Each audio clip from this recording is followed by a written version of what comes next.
Hi, I'm Joe Scacciaferro, and this is On Location.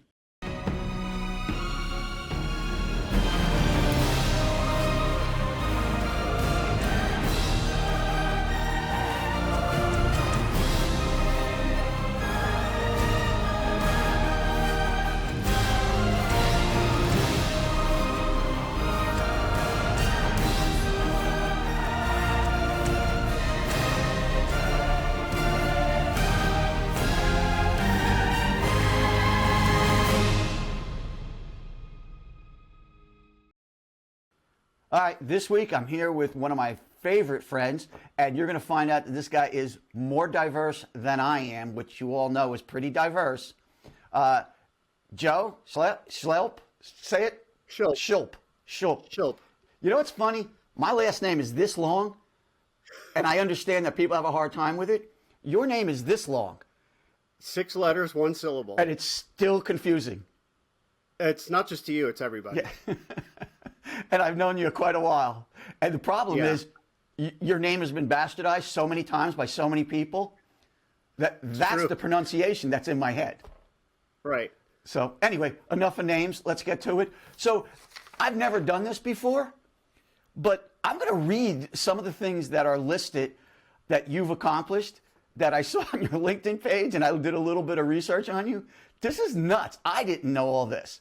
So I got robo cams for the Garden at the Eric Clapton 75th anniversary.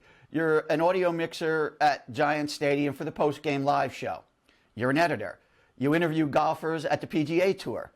You're a drone operator with aerial videography. You direct production crews at major events at the MetLife Stadium. You're a replay operator at the Cosmos soccer games. And these are intermittent. It's not like you do this every day because you can't. You DJ for the Jets home games, and in case people don't understand what that is, when you go to a major live event in a stadium, a sporting event, all that music and all that stuff that's going, that's amping up the crowd, that's a crowd experience actually produced, that's the DJ. That's one of Joe's gifts. You're the associate director at the Morris Community College. You're a lecturer at the Rutgers University. You're the video board director at the Red Bulls Arena. And you're a still photographer, and I saw that you also coached. Not coached on a pro level. Yeah. Youth soccer, and that was probably the hardest job of all because dealing with parents, they're crazy. Joe, you have a son, you know, youth sports is insane. I never want to do it again. My kids are older and they're out of it, thankfully, but that's the hardest job I've ever had. Yeah, I will absolutely 100% concur. I've had 2 of my 3 went through a lot of sports, and because we're absent and we travel and we work a lot, so when I can, I always made sure I was involved in whatever they were doing. And yes, youth sports coaching, the worst. No part of it. Okay, never again. So let's unpack some of what you're doing. So first off, let's say currently, and I don't mean right at the exact minute, but let's say in the last 3-4 weeks, where have you been? What have you been doing? Sure. So part of where I am now is part of where I've been. So I work full-time at County College of Mars. I was hired there to renovate their TV studio and really had little direction initially. So I ramped up the production there, started the YouTube channel going. We started live streaming events. And then they gave me AV. So I'm renovating classrooms and meeting spaces. We're looking to install a Dante AV network and really bring everything to the forefront so we can stream classes anywhere really in the world, because that's, as the pandemic showed, that's where education's going. I work part-time at Rutgers University teaching sport management classes, which is just a heck of a lot of fun. Been doing that for 11 years. I love doing it. It's kind of giving back and teaching kind of what I wish people had taught me when I was in school, the real world, which unfortunately a lot of teachers don't. Some are outdated, some are phenomenal, but you get a mix, and you've had kids who've gone to college, so you know what I'm talking about. Exactly. Saturday I'm at MetLife Stadium to direct the video production crew at the Army-Navy game. 2 weeks ago, we had the Giants-Eagles game, which was great. Giants won. So that always makes the post-game show much easier and much more fun to do. I have camera equipment. I was sent to the Knicks-Nets game at Barclays Center just to get some fan reaction before the game. I do that for a company in London. I come home, I upload the footage. I have a lot of freelance gigs, and I put it this way. My hobby is video production. So I have a hobby that has a paycheck. Whereas friends of mine golf, gamble, they drink expensive scotches. Their hobbies cost money. My hobby gives me money. That's awesome. That is so awesome. And one of the things that I always point to when people talk about our careers and get involved and the diversity, and as soon as I looked at your career and I'm looking at the diversity of it, it's got to be it's a gig of love. You got to be passionate about it. Absolutely. So most of my career is in sports, but when I get a call from a friend who says, "Hey, I need a RoboCam op for Eric Clapton. Would you know anyone?"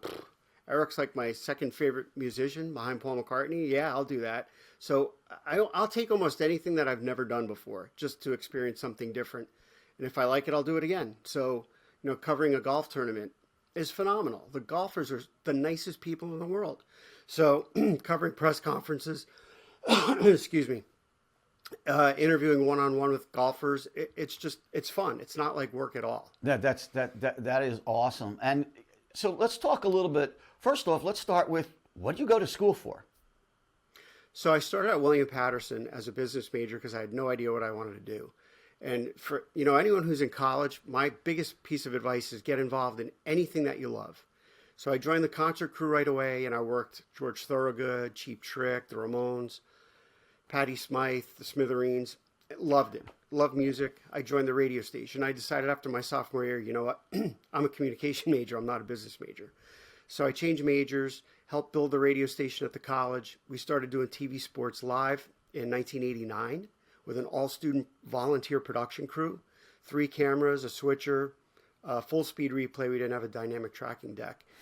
And I think we might have been the first all-student crew to do live sports on cable TV anywhere in the country. And they still do it today there. So it's basically pursue your passions. Don't rely solely on the classroom for your knowledge, and move up from there. And that's basically what I've done my whole life. Followed my passion, do whatever I want to do, take gigs I like. The County College of Morris is a little bit different for me because my background is sports. But prior to that, I worked at Giants Stadium in the Meadowlands Arena full time. And the Giants and Jets left, the Red Bulls left for their arena, the Devils left for their arena. And when the Nets left for Prudential Center, there was nowhere else for me to be, so they laid me off. And then I discovered the freelance world and realized I could make more money freelancing than I was full time and just do different gigs and have fun with it. But 3 kids, family, I needed benefits. So I went to CCM and haven't regretted it one bit because they just throw things at me and I'm learning more and more, which is the second real lesson is learn as much as you can. The days of somebody being just a camera operator, just a teleprompter operator, those are gone. We stream the commencement at County College of Morris with 6 cameras. Wow. With a 3-man crew. We have GoPros, we have robotic cameras, we have a jib, and basically it's a director TD and 2 guys who swap cameras depending on what portion of graduation it is. You can do anything with a very small crew. I'm going to unpack some of that, but one of the things, the last statement you made is you can do anything with a very small crew. That has been my company's success. The reason we've had the longevity, which is a very long time for production, competitive production in this industry, is because I came out of the music industry. And in the music world, you do a lot of stuff with very few people. So I've learned right from the beginning to do all kinds of different things, and the people I work with did all kinds of different things.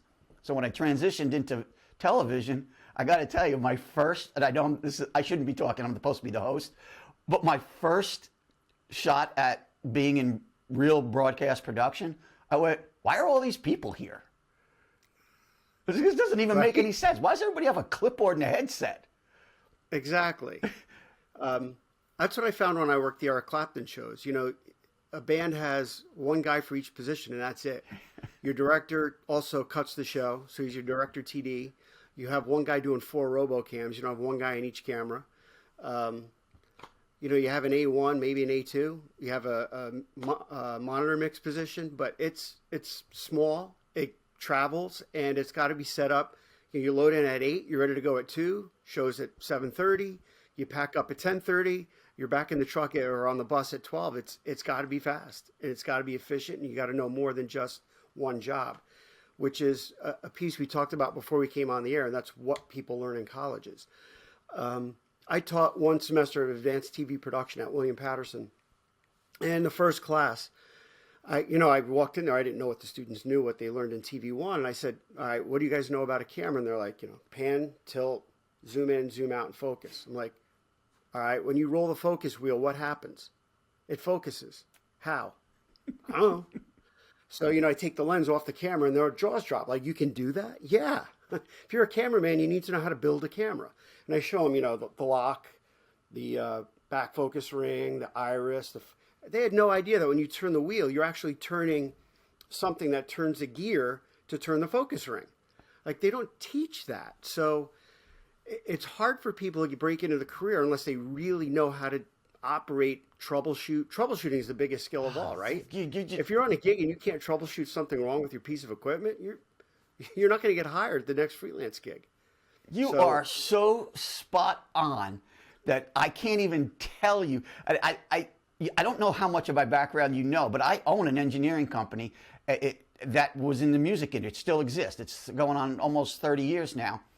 And when anybody asks me how I've been able to make all these different moves, it's because I teach people the derivation of whatever they're touching. Because if you're going to touch an audio console, if you're going to touch a camera, and everything you just said, that's why I was sitting here smirking, because that's it. If you know how it works, you can use it creatively in so many different ways. And when it stops working, you can immediately find a workaround. I mean, I know too many network people, who just do, camera's not working, and they're done. They just stand there. I've got guys, I've done a gig, I don't want to mention names, but some of these guys, when I first started doing this, they stood there and I'm okay, we're not getting a feed from your camera. We're not getting a feed from your camera. We were doing a remote. Okay, I don't know. And I came out and I said, cable's on the ground. I said, it's not going to work unless you plug this in. Oh, I don't do that. Engineers do that. It's like, okay, this is a strange industry. Yeah. Very first game so I was at MetLife Stadium when we opened as a freelancer, and I'm still there today. The first game we did, I was in A2, and we're on the field getting ready for a sound check with the anthem singer, and we have to roll out a 100-foot audio cable, and I take the cable and I toss it, and it unfurls perfectly and falls. And the guy standing next to me goes, "That was amazing. How did you do that?" And I said, "What do you mean, how did I do that?" But just throw the cable, thinking he knows how to wrap a cable. And then, when sound check's done, he starts with the, "Whoa, stop. Who taught you how to wrap a cable?" So that was another thing I did. Advanced TV production. The very first class, I taught the students how to wrap cable because they had no idea. No. Like, these are the skills that get you in. If you don't know how to do that and you get a spaghetti mess, nobody wants to work with you. No. Like, after sound check, right, we wrap the cable, and then when it's time for the anthem, and you know this because you've worked enough Giants games, you might have only 30 seconds to get that cable out there, get the mic set up, they do the anthem, and then you have another 30 to get it off because the players start warming up. Right. You're pulling a cable through the bench area. You don't have time to fool around. So when you pull a cable out that's been wrapped wrong and it's a tangled mess, you're out of time. You fail. So you've got to do the job right every time, or you just, they say, "Hey, he's terrible. We're not bringing him back." And that's it. Yeah. Your career's over as it starts. Yeah. It's funny you just said that. Yeah. So, but I want to, wrapping cable, another one of my pet peeves. You better know how to do it, because when you start wrapping it like a lawnmower that your dad had, I'll fire you on the spot. Right. Because you're going to kill us for every reason you just said. So right. let me move out here and ask you the basic question that follows up our questions. Which one of the skills that were taught, learned, acquired, which one would you say is the cornerstone of your career? I guess directing, because directing live TV sports in college gave me the opportunity to really learn how to work with a crew and deal with a crew and get creative with a crew and help train a crew. I mean, we were training each other. We were learning as we went. And it wasn't that difficult because I've watched a lot of sports. I'm a sports fan, and I know, don't don't reinvent the wheel, right? Everyone knows the side angle is the best angle for hockey, basketball, football. So I basically emulated in college sports what I saw on TV. And by being a director, I learned what I want to see out of different cameras. So it helped me be a better camera operator. I learned what replay angles to use and when to use them.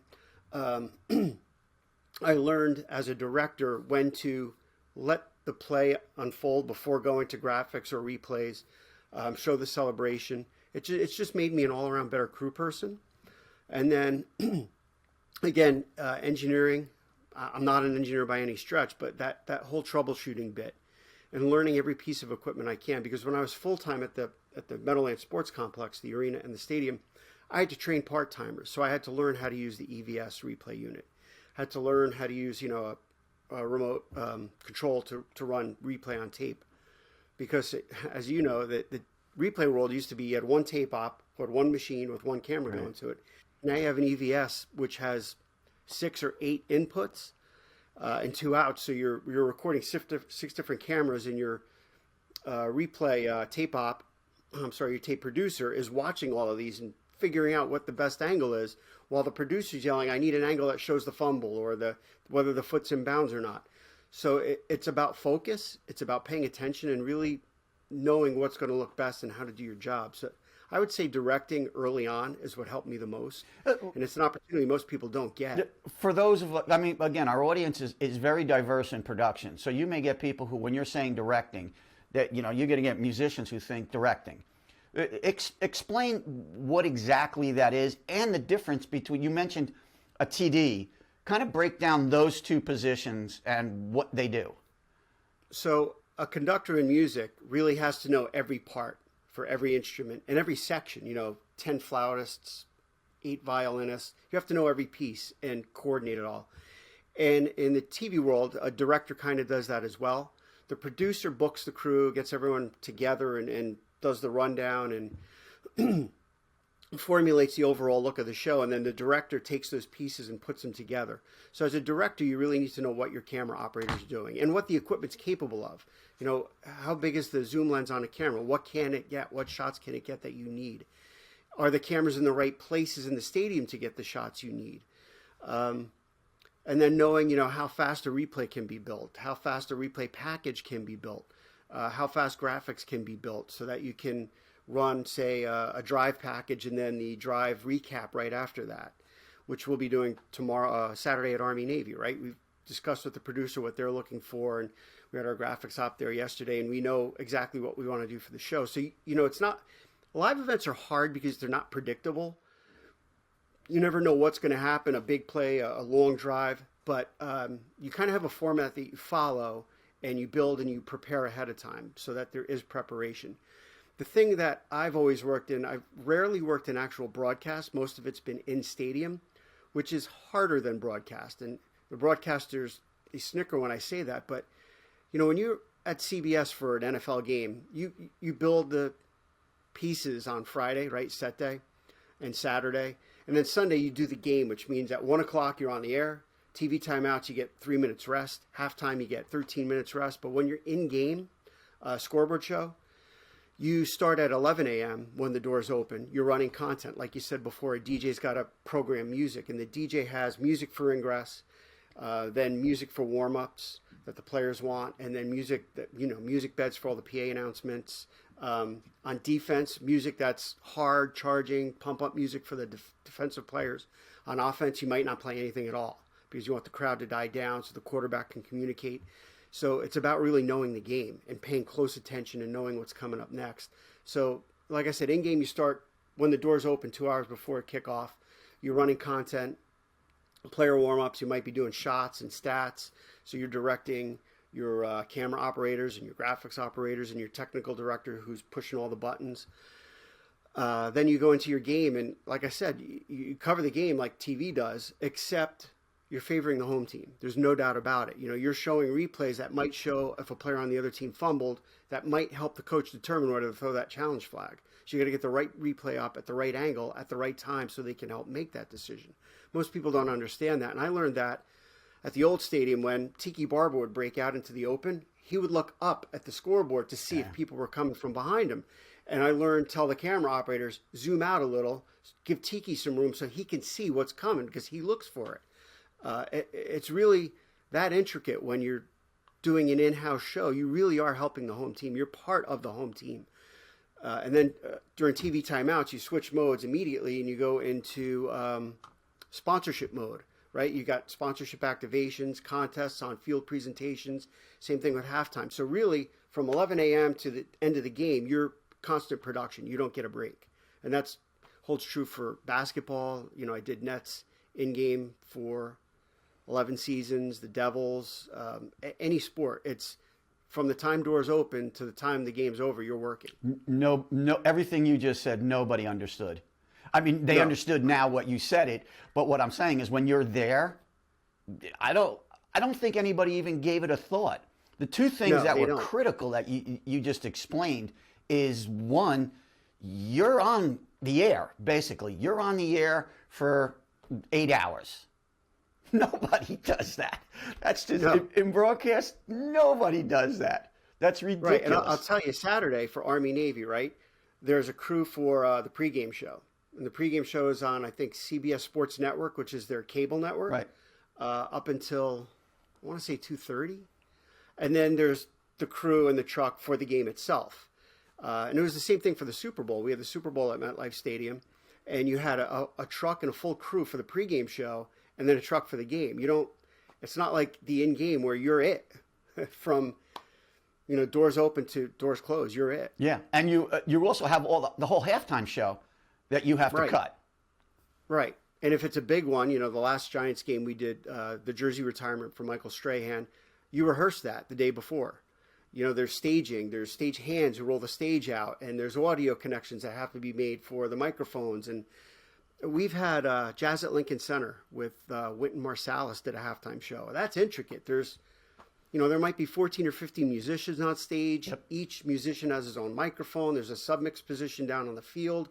Then there's mix monitoring that goes down on the stage. So you build the stage on Friday, you rehearse it on Saturday, and it's not just rehearsing the band. It's rehearsing everything out, everything connected, everything live, the show, and getting it off, all within 9 minutes, because halftime is 12 minutes and the players have to clear the field before you go out there, and you have to be off with like 3 minutes left so the players can warm up. So you rehearse just the whole logistics of getting everything on and off. I'll tell you this, you probably know this too. For the Giants games, literally the in-game show is a crew of about 50 people. Some will work for the stadium, some will work for the Giants, some are just game day staffers, and some are video production.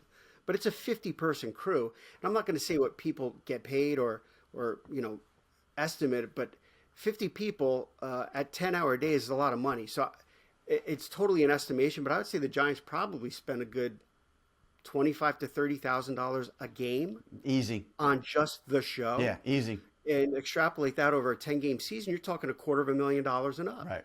I mean, teams put a lot of effort into this. Right. And there's a lot of work that's involved in it. So you're right. People don't think about that when they go to a game. They just want to know, why isn't this replay up immediately? Why am I hearing this song? There's a science to everything. Right.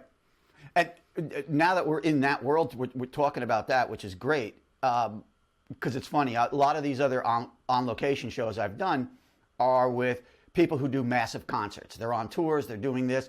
And they complain about, we had 3 days to build the stage, and it took us this and we had that, and then it's it took us 20 hours to strike and pull everything out and then load the trail. And I'm listening to you going, yeah, we have 5 minutes, we have 3 minutes to get this up, we have that. It's like that's ridiculous that rolls out. But with all of that said, the other thing, just to punctuate what you were talking about, how important that is, the leagues themselves have evaluations of teams in games. And it's all the leagues, all the teams. So they evaluate the presentation and how well that's being done and how well they fan engage and how well do they, tag their sponsors and how well does that get pulled off. So it's not just something thrown up on a board and goes away. You mentioned it. You're talking about sponsorship, so they got to get some love. You're talking about you're involved in the home team's potential. So that has to be handled. And and then you're covering the game because some of these stadiums are massive. And when you're there, depending upon where you're sitting, you may or may not, even if you're lower, you may not see if it's on the other side of the field. So Exactly. your first thing you do, or in an arena, the first thing you do is you go up and you're watching everything up there. So your broadcast has to be spot on, more than a broadcast, I would say. Yeah. And the other thing is, like you said, the stadiums are very massive. If you've been to a Giants game, there's 4 video boards, right? And we do what's called an A show and a B show. So at any given time, you might see live action or prep work, players coming out of the huddle and getting to the line on the A show. And on the B show, you might see a crowd prompt, a defense prompt. So the director's directing 2 shows with 2 technical directors on 2 video switchers, while the video playback operator is running a prompt on the B show and the replay operators are coming out of a replay on the A show. It's very complex. And then we send video to the different corners of the arena on the concourse where there's a Pepsi walkway that has video. And, the pylons outside the stadium have different feeds going to it that the engineers in the arena control and route all this stuff everywhere. It's a very complex package. And then, I didn't even get into this yet. As soon as the game's over, we switch to the post-game show. So you have guys getting up and changing chairs and cameras going to where the post-game show is going to be. And we're on the air on MSG Live within 3 minutes. Yeah. Changing modes completely and doing a post-game TV show. So it's crazy, but it's fun. It's a challenge. And if you don't like challenges, then this just isn't the industry for you. But challenges are what keep you fresh. It keeps you young. And I really enjoy doing it. I really do. Yeah, you're nailing it. That was going to be my next question. When you're in the middle of that, there's a lot going on. And you haven't even mentioned the fact that you're looking at a board. Imagine TVs across, 30 different TVs. Every one of them's doing something else because everyone's a camera, everyone's a graphic, everyone's a something. And you are in that, pick that, pick that, pick that, pick that. And it's not a very quiet, calm environment. Not at all. Not at all.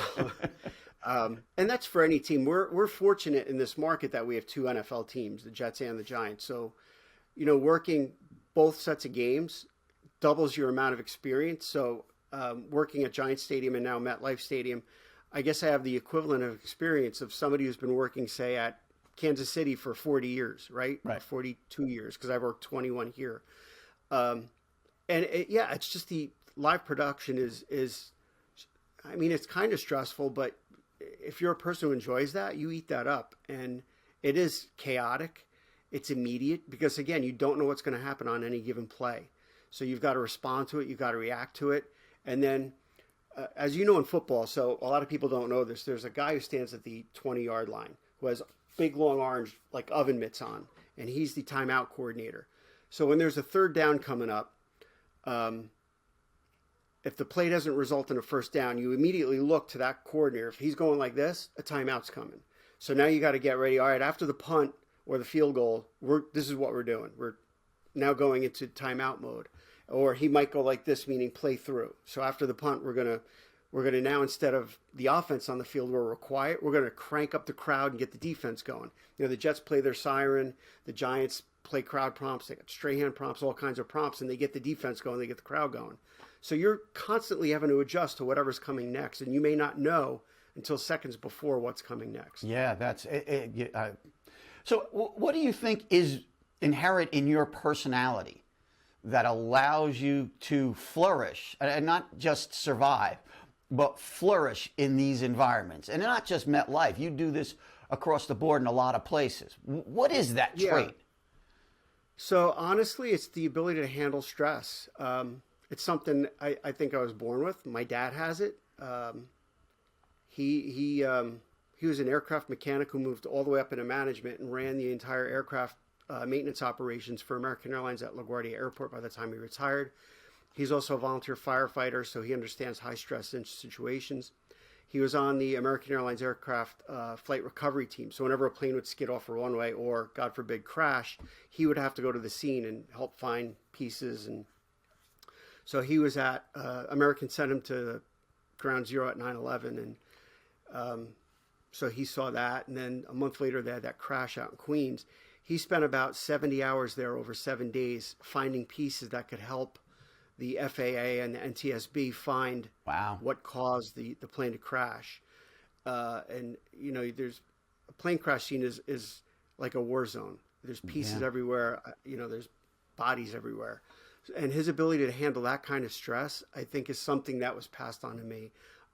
Live events, I love doing it. It doesn't stress me out at all. Yeah, It's something I enjoy doing. And God bless you, Dad. Those people, that's real stuff. You don't hear me draw analogies to what we do when the bullets start flying, when it's like, no, we don't. We don't do anything. We don't do anything even close to any of that.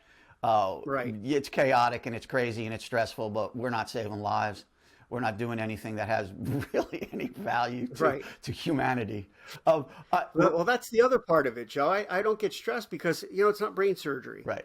If we show a replay angle that maybe there was a better one, but it's just a 5-yard run, okay, you know, next play, move on. The fans don't know. The fans don't know what's in those machines, what angles we have. So we put on the best show we can. Yeah. But two quick questions. We're running out of time a little bit, and I want to nail these two down. You have a really good sense of technology, and you understand how to use it and how to maximize it. What do you see going forward? As where's technology going to push us to do other things? Do you see those changes? Everything is IP based now. So understand networking, understand how switches work. You know, if you're an engineer and you don't know how to make a Cat6 cable, you're in trouble. Right. But everything's going to be IP based. So you need to understand computers, IT. You need to have a little bit of that in your background as well, because you can move signal in multiple places through like a Dante network much easier than having to actually pull cable, audio cable everywhere and go into a distribution amp and then spread it out from there. So definitely networking and IP. Okay. So that kind of leads me to the last question, and I'm sure you've been asked this a zillion times by your students or just people coming into the business. What do you suggest? Like, what do you recommend that they do to A, get in, and B, succeed and move through and have a career out of this? So what I tell my students at Rutgers is be available, volunteer for things, you know, get on the radar. If you volunteer for something like the Army-Navy game, they need volunteers to work the ESPN game day broadcast. And I have a student who's going down because she wants to start networking, and that's everything. Especially at the entry level where you're going to be a production assistant or a grip or, you know, a utility. Learn the equipment, but network yourself. And when you're there, get there early, work hard, and stay late if you have to. And people like that. You'll expand your network of contacts, you'll grow, and you'll go far. It's not necessarily about the college degree. You can, you know, I know an audio engineer who's phenomenal who went to Full Sail in Miami, but you can go to Connecticut School of Broadcast. You can go anywhere and learn. But if you're going to college, it's not just about what you learn in the classroom. Learn how the equipment works. Learn how a lens works. Learn, you know, how if you're doing, if you want to be an editor, learn Premiere, but also learn Avid. And don't just learn how to edit. Learn what all the shortcuts are, because the shortcuts are going to make your job so much easier and so much faster, and you'll be a much better editor. But you know, just learn as much as you can and network yourself and be available and work hard. Yeah, great advice. And that there is no shortcuts in our business. You know, you really do need to love it. You need to love it. You need to understand the passion. And when you're in, you can see a lot of different directions, which is the foundation of why we started Faro City, was to give everybody that viewpoint. Because if you're in theater and you didn't know anything about it, I'll close with a real quick story. When I left the music industry, which was the recording side of it, and live mix, when I came into television, I didn't even think about there was audio positions. And then in the first couple of months, you know, I went, oh, wait a minute, what is that guy? He looks like it's a console. And then I realized, oh, that's an A1. They call them A1s. Over there, we're called engineers. I started calling friends of mine from recording studios or who were out on tours and saying, dude, I can get you into television. You'll make more money. You're not mixing 48 channels. You're mixing 4. You don't have to travel. You don't have to travel. There's a ton of work in here. And for some reason, audio gets overlooked in television constantly. It's horrible. Right, because, you know, my kids are at the age where they watch a lot of YouTube, and if the audio is bad, they don't watch. It's that simple. Right. Sound is half of the production. It really is. Right. So we're good. All right, Joe, thank you. You enlightened me, so I know you enlightened our audience. I appreciate it. Definitely going to have you back because there's just so much I never got a chance to cover with you. Yeah, love to do it, Joe. Thank you. Much appreciated. God bless. Ciao.